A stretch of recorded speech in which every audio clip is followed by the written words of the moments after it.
Aerobic threshold is one of the more hotly debated. There is some debate on how to define the anaerobic threshold, but aerobic threshold is among the, few hundred of us nerds that care about defining those terms and things like It that. has to be this way. Right.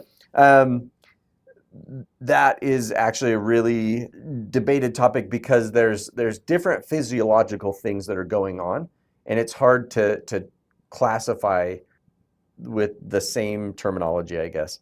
I feel like we should maybe put in a couple more ventilatory thresholds than just the two. So VT1 or aerobic threshold, or some people will call it the fat max point or the metabolic efficiency point, or and then some others will have those be different points in time.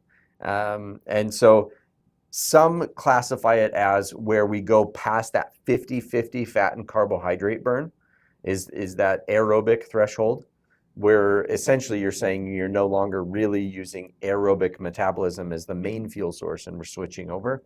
And then some others will say that it's where we first start really exercising. So your zone one typically, or kind of a recovery area is below VT1 for a lot of people, where they're just kind of burning calories because they're moving, but not really, their body hasn't really decided that they're exercising yet. And so you see an increase in all these values. You'll see on the graph of O2 and VCO2 that the graphs will kind of separate from one another a little bit, that there will be a gap in those.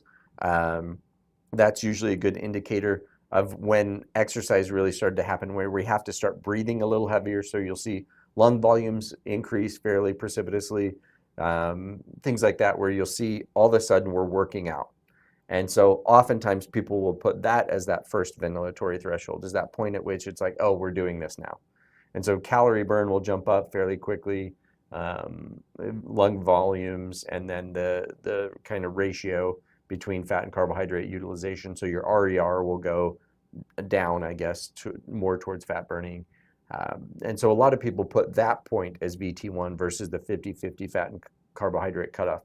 So it just depends on how you view that and interpret that. And awesome that the Cardio Coach software will allow you to pick that point wherever you like.